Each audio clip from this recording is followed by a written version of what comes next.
Member for Cowichan Valley.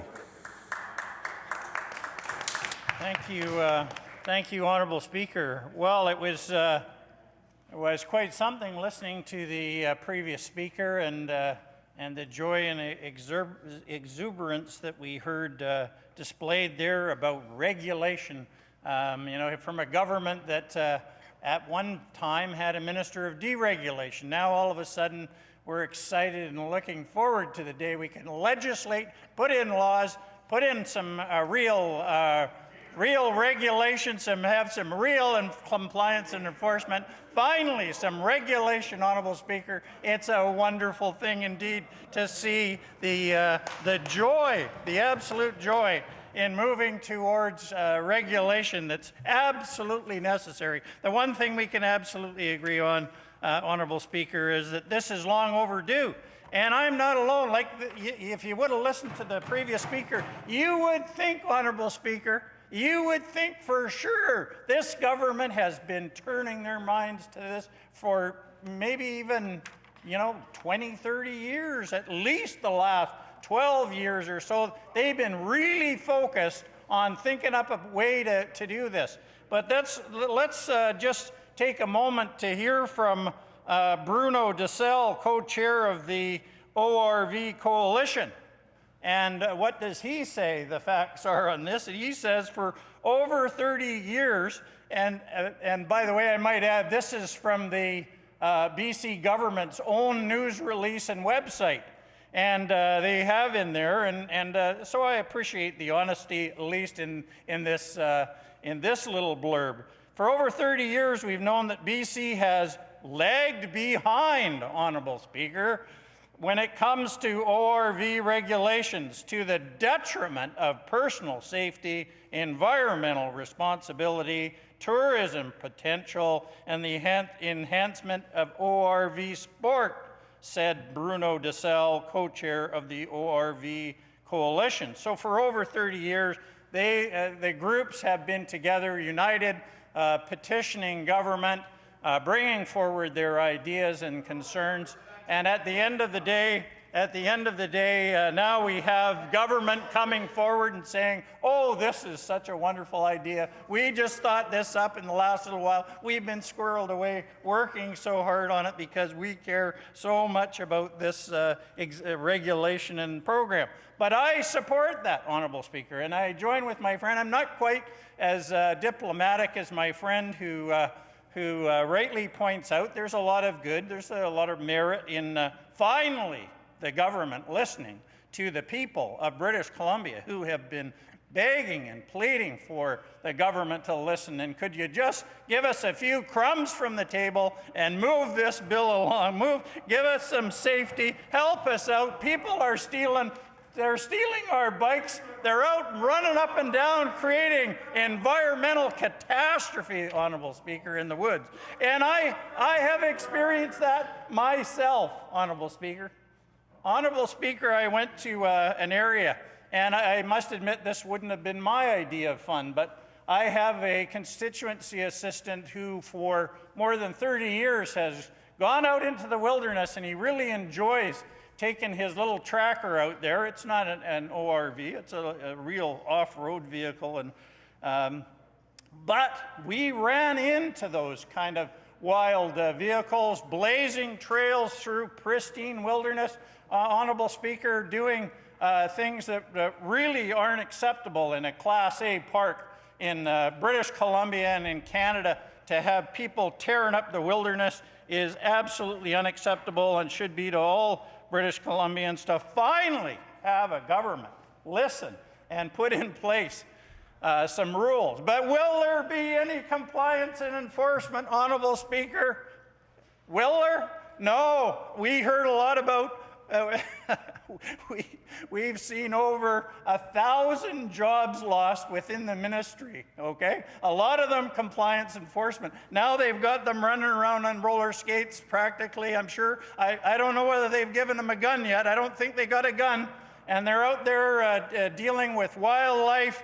They got the list of things that they have to comply and enforce Good grief, you'd have to be an amazing police officer or enforcement officer to do all the long list of things that is required. But they've rightly pointed out we're going to get a little help from the RCMP and some folks that really are able to deal with the compliance and enforcement. But as others have said, they're already overworked and understaffed. They're reducing their budgets and their staff. And now we're going to pile on this kind of regulations. But back to Donner Lake. When I went into the area of Donner Lake, which is a pristine lake near Strathcona Park, and it's at least 4 or 5 miles long. And of course, I had to canoe it, so it seemed like 4 or 5 miles long. Maybe it was only 2 or 3 miles long. But it would seem like a very long lake, but it was a pristine lake, mighty cold there, and the mosquitoes were big, but a beautiful place nonetheless. When you woke up in the morning and had a real wilderness experience, it was something else. But I have to say, Honorable Speaker, I got in there close enough, and I we had to drag all our gear out and walk down this trail. And my disappointment to see that one of these ATVs or quads had driven a road right through the bush, and somebody got out a power saw and chewed up the landscape and roared in there and taken their vehicle right down to Donner Lake, this pristine lake that had been just left in pristine form all those years, and somebody with a power saw and one of those vehicles goes roaring around in there, and boy, I would have loved to have found somebody with a license plate on there and the ability to get at the problem, to identify somebody and say, could you get out there and have a look, because this is destroying the wilderness and ruining the wilderness experience for other people. And I also had the experience, Honorable Speaker, I lost a friend who I worked with over the years, and I was shocked. I was shocked that this vice president of a local union suddenly we got the report one day that he had died in a quad accident, that had rolled over backwards climbing a steep terrain. I'm not sure whether he had a helmet. I doubt that he did, but in any case, he was crushed by the equipment and found underneath his quad. He was out riding alone, which is something that I'm not sure that this bill deals with, but he was found dead alone in the wilderness on a quad. Now, the point of this legislation is good, and that is the fact that they're listening. They're starting to move along on some of the safety regulations that are necessary. The safety does matter to me, Honorable Speaker. I spent years representing workers on safety after working in the mill and being injured myself. I discovered the need for training, and I also discovered the need, Honorable Speaker, for compliance and enforcement. When I first got that job of being the safety chairman, I found out I wasn't very popular when I went wandering around. You try walking down and seeing the millwrights and saying, well, fellas, I've got a plan for you now. You got to carry all these locks. You need a special pouch, and you can have all these locks on here, and we want you to lock out the equipment, put your tag over here, lock out over there. And they were happy to invite me to go find a way to pound sand somewhere else. They were not very happy with that, but it required the persistence. If you want to bring about a change in attitude, Honorable Speaker, you need to do the work. You need to have the boots on the ground. And again, I'll be very interested in the minister's response, because I doubt, in fact, I know that this government isn't putting forward any new funds, Honorable Speaker, to help deal with the introduction of such an important piece of legislation. So all show and no go, Honorable Speaker, all show and no go. That describes this government. Who was it that said they needed a few words, 2 or 3 words they needed to describe this bill? All show and no go. There it is, Honorable Speaker. We're going to have more all show and no go. And we've had, with people using these roads and these vehicles, Honorable Speaker, there's been thefts. The RCMP, the coroner's office, there's a long list of people who have been trying to get governments here to listen, to finally act, and now, you know, we're all jumping for joy apparently, and we've got some of us, certainly on the other side of the House, jumping for joy, suggesting that it was an idea that was just theirs, waiting to come out, and all of us should be ready to throw rose petals or something at their feet. It's such a wonderful idea that they've come up with. But finally, they listened, Honorable Speaker, finally, and they have started to move. One of the comments from the coalition, the ORV coalition, says, "We expect these regulations will improve safety, environmental impacts, and trail development for ORV use, as well as make those who are currently causing property and environmental damage accountable." And guess who said this? This was Bev Flesky, co-chair of the ORV coalition, a member of the Quad Riders Association. This is an incredible province to explore and to work on the land, and the majority of riders do so responsibly, and those that do not will now be identifiable for their actions. So the group was clearly moving in the direction of needing a way to have some compliance and enforcement. So that's what we're going to have to follow up on, Honorable Speaker. It will be a good day when the government recognizes its responsibility. It's not just introduce a whole bunch of flowery words, which is great. I mean, they're great. The words themselves on the page sound wonderful, but it's what comes next. Is there anybody really going to do any compliance and enforcement? Because if you don't have any go along with the show, if you don't get out there and have some boots on the ground to make things happen, and believe me, you get a few, so I hope there will be some action on that, and we'll have to talk about that further in the discussion. But Honorable Speaker, I do say that it's a good day and for safety, just because I see the idea that the young people will now be encouraged to wear helmets through regulation, mind you. A little regulation goes a long way. Make the medicine go down with a little regulation, and it's, again, delightful to see the excitement in the other side on having a little regulation.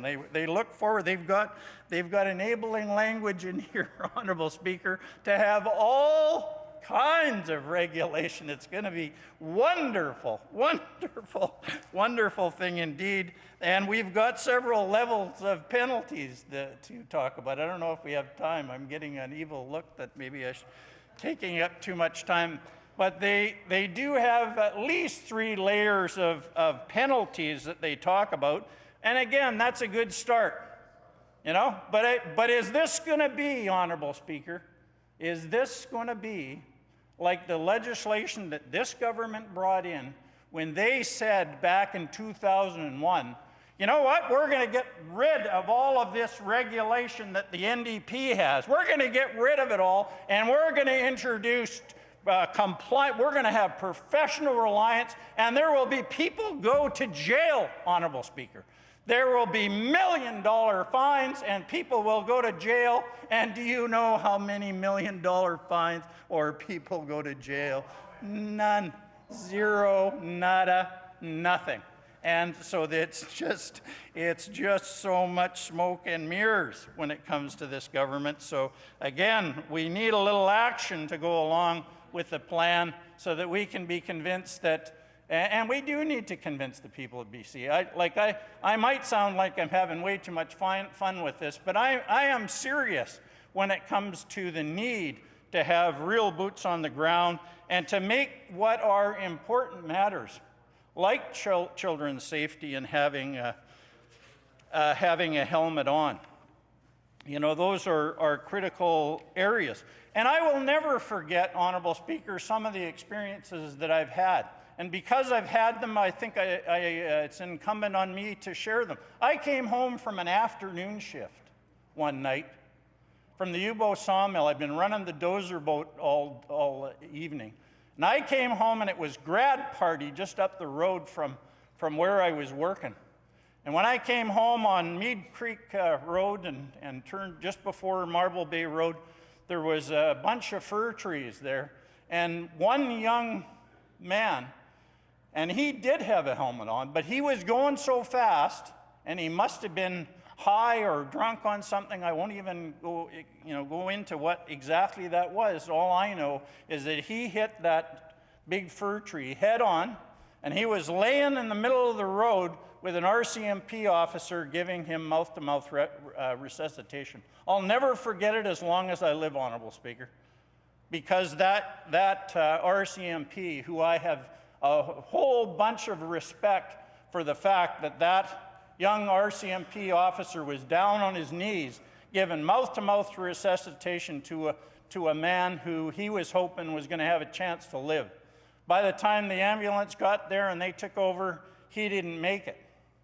But so many of our young people are out there roaring around on vehicles, whether it be motorcycles or now with quads, and I'm glad this introduces some kind of rules for dirt bikes.